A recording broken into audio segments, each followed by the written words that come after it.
નમસ્કાર, આપ જોઈ રહ્યા છો આફ્ટરનૂન પ્રાઇમ ખબરો અને હું છું આપની સાથે હેતવી। વાત કરીએ મહત્વના સમાચારોને લઈને તો અમદાવાદ વાસીઓએ 2 દિવસ ખૂબ જ ધ્યાન રાખવું પડશે, કારણ કે અમદાવાદમાં રેડ એલર્ટ હવામાન વિભાગે આપી દીધું છે। આગામી 2 દિવસ સુધી અમદાવાદમાં અગનભઠ્ઠી સમાન 45 ડિગ્રી તાપમાન રહેવાનું અનુમાન વ્યક્ત કરવામાં આવ્યું છે, જ્યારે સૌરાષ્ટ્રમાં 3 દિવસ અને ઉત્તર ગુજરાતમાં 5 દિવસ સુધી હીટવેવની આગાહી આપવામાં આવી છે। સાથે જ વલસાડમાં પણ હીટવેવ વર્તાશે અને દરિયાકાંઠાના વિસ્તારો ગરમ અને ભેજવાળા પવન ત્યાં ફૂંકાશે। अगले आने वाले 5 दिनों की हम बात करें तो पूरे गुजरात में मुख्य तौर पे मौसम ड्राई बना रहेगा। साथ ही साथ अगर हम बात करें अलर्ट्स की तो अगले 5 दिनों के लिए जो मेजर कंसर्न है वो हीट वेव को लेके हम दे रहे हैं। अगले 5 दिनों के लिए मुख्य नॉर्थ गुजरात में मुख्य तौर पे जो है अगले 5 दिनों के लिए हीट वेव कंटिन्यू करेंगे। एंड सौराष्ट्र कच्छ में बात करें तो अगले 3 दिनों के लिए जो है कई जगहों पे जो है हीट वेव होने की प्रोबेबिलिटी है। साथ ही साथ साउथ गुजरात की बात करें उसमें वलसाड़ एंड सूरत 2 जगह हैं जहाँ पे अगले 2 दिन हीट वेव के चांसेस हैं। साथ ही साथ अगर हम बात करें पिछले 24 घंटों में कैसा रहा है हीट वेव का स्टेटस पूरे गुजरात में और अधिकतम तापमान कहाँ तक गया है, उसमें अगर हम बात करते हैं अहमदाबाद की, उसमें 45.2 डिग्री सेल्सियस तापमान कल दर्ज किया गया। साथ ही साथ गांधीनगर में भी 45 डिग्री तापमान दर्ज किया गया है। जो तापमान दर्ज किया गया है वो सुरेंद्रनगर में 45.4 डिग्री सेल्सियस। અને હવે વાત કરીશું ચોમાસું કેટલું દૂર છે તેની।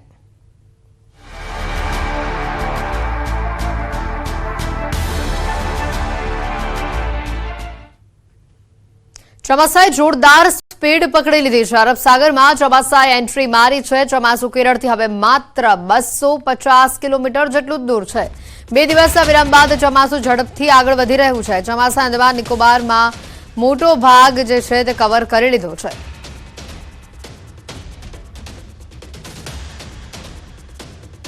ચોમાસાએ અંદમાન નિકોબારનો મોટો ભાગ કવર કરી લીધો। હાલ તે ઝડપથી આગળ વધી રહ્યું છે। અરબ સાગરમાં ચોમાસાએ એન્ટ્રી મારી દીધી છે। તે માત્ર કેરળથી 250 કિલોમીટર જ દૂર હોવાનું સામે આવી રહ્યું છે। આગળ વાત કરીએ વાવાઝોડાની તો વાવાઝોડાની સંભાવના વધુ પ્રબળ હવે બની રહી છે। બંગાળની ખાડીમાં લો પ્રેશર સર્જાયું છે। 24 મે ડિપ્રેશન સર્જાવાની પણ સંભાવના હાલ વ્યક્ત કરવામાં આવી રહી છે। અનુમાન પ્રમાણે જોઈએ તો ડિપ્રેશન બન્યા બાદ પણ સિસ્ટમ વધુ મજબૂત બનશે। હવામાન વિભાગે આ અનુમાન વ્યક્ત કર્યું છે।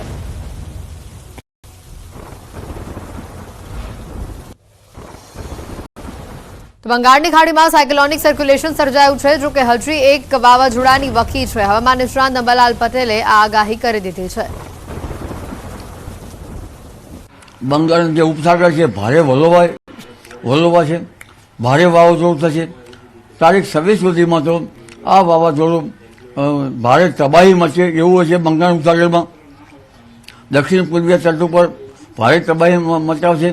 120 કિલોમીટરની પ્રતિ ઝડપે કે તેથી વધુ ઝડપે પવન ફૂંકાશે। લગભગ દક્ષિણ પૂર્વીય તટેથી પશ્ચિમ બંગાળના ભાગ સુધીમાં આની અસર થશે અને આની અસર ગજબની હશે। લગભગ દક્ષિણ પૂર્વીય તટો ઉપર તો પૂર આવે તેવી સ્થિતિની શક્યતા છે, પરંતુ આ સ્થિતિના કારણે જે બંગાળના ઉપસાગરનો ભેજ અને અરબ સાગરનો ભેજ મર્જ થશે અને ભેજ મર્જ થતાં એકબીજા વાયુ અથડાવાથી પ્રી મોન્સૂન એક્ટિવિટી વખતે ગાજવીજ સાથે વરસાદ થવાની શક્યતા રહે છે અને આ ગાજવીજ જે છે એ રોહિણી નક્ષત્રમાં પણ થશે અને આ જે છે એ પ્રી મોન્સૂન એક્ટિવિટીના ભાગરૂપે થશે। પણ બંગાળ ઉપસાગરમાં વાવાઝોડું છે એ તો ભારે થવાની શક્યતા રહેશે। એક સાયક્લોનિક સર્ક્યુલેશન અરબી સમુદ્રમાં પણ વાવાઝોડું સક્રિય થવાનું છે અને ગુજરાતના અરબી સમુદ્રમાં વાવાઝોડું લગભગ મેના અંતમાં અને જૂનની શરૂઆતમાં થવાની શક્યતા રહેશે। આ વાવાઝોડાની અસરો જે છે એ અસર તો ભારે કરશે, પરંતુ ત્યાંની થોડીક હજુ વાર છે આ વાવાઝોડાની। એટલે તે પૂર્વે બંગાળના ઉપસાગરના ભેજ મર્જ થશે અને જે રોહિણી નક્ષત્રમાં છે ભારે ગાજવીજ સાથે વરસાદ થશે। તો હાલ આગ ઓગતી ગરમી પડી રહી છે અને હવે તો આ ગરમીએ તોબા કરી દીધા છે અને દરેક લોકો હવે ચોમાસાની રાહ જોઈ રહ્યા છે। આખરે ચોમાસું હવે કેટલું દૂર? આગાહીકાર પરેશ ગોસ્વામી ચોમાસા અંગે આગાહી કરી છે।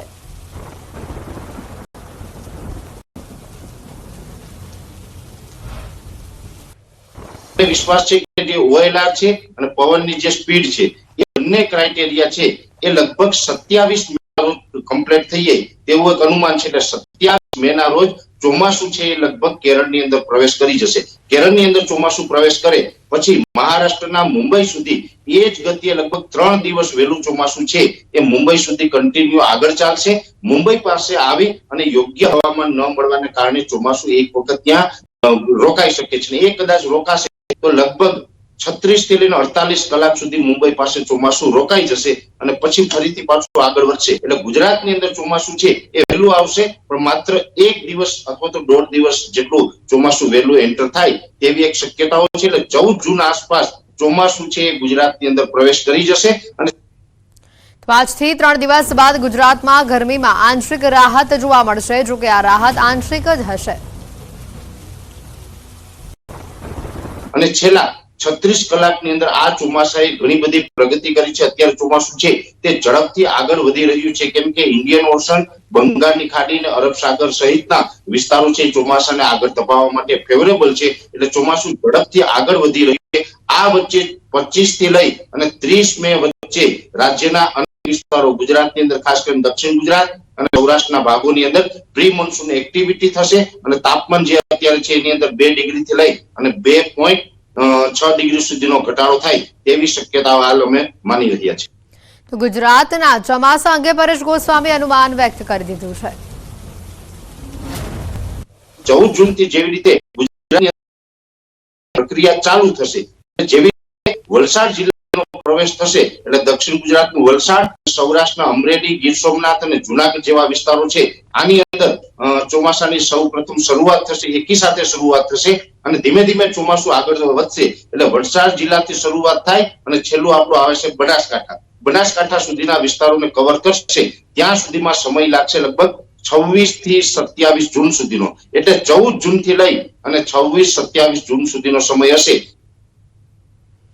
તો સાથે જ આપણે જણાવી દઈએ આ વખતનું ચોમાસું લાંબુ ચાલી શકે તેમ છે. પરેશ ગોસ્વામીએ આગાહી કરી છે. ગુજરાતની અંદર ચોમાસું એટલે મોન્સૂન વિડ્રોલનો સમય હશે એ લગભગ ઓક્ટોબર મહિનાની 25 થી 27 ઓક્ટોબરનો હશે. એટલે ચોમાસું ખૂબ લાંબુ ચાલશે. એટલે ખેડૂતોએ એ પ્રકારના વાવેતર કરવા જોઈએ. જો કે અર્લી વેરાયટીઓના વાવેતર થશે જેની અંદર કપાસ, મગફળી કે સોયાબીન જેવા પાકો હોય, જે વહેલી પાકની જાતોના વાવેતર થશે તો વચ્ચે ગેપ પણ મળશે જેની અંદર આ હાર્વેસ્ટિંગ કરી શકે છે. અને હવે વાત ધગધગતા ગુજરાતની.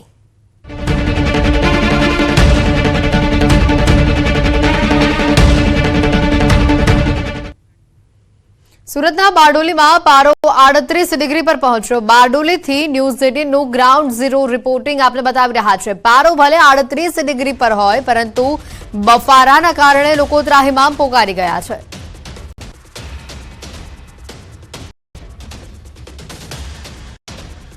સુરતના બારડોલીમાં પારો 38 ડિગ્રી પર મળ્યો. ભારે બફારાની વચ્ચે લોકો આ ગરમી ત્રાહિમામ પોકારી ઉઠ્યા છે. લોકો હાલ ઠંડા પીણાનો સહારો લઈ રહ્યા છે.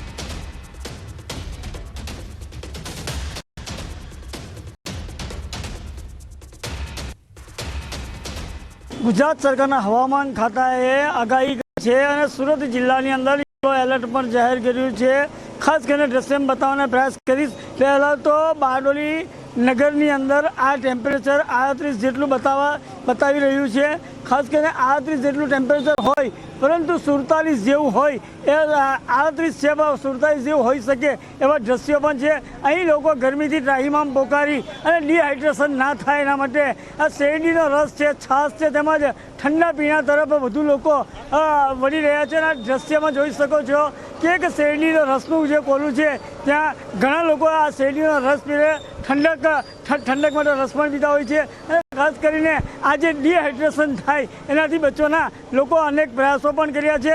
રસ્તાની વાત કરીએ બારડોલી નગરના, તો બારડોલીના નગરના રસ્તાઓ પણ કર્ફ્યુ હોય એવા સુમસાન પણ જોવા મળી રહ્યા છે. અને ખાસ કરીને આ જે સુરત જિલ્લાના જે 8 તાલુકા છે તેની અંદર સખત ગરમીને ધ્યાનમાં લઈ હાલ રસ્તા પર પણ જે ટ્રાફિક તમે જોઈ રહ્યા છો એ ટ્રાફિક પણ જે રોજિંદો ટ્રાફિક હોય છે એના કરતાં ઘણો ઓછો ટ્રાફિક જોવા મળી રહ્યો છે.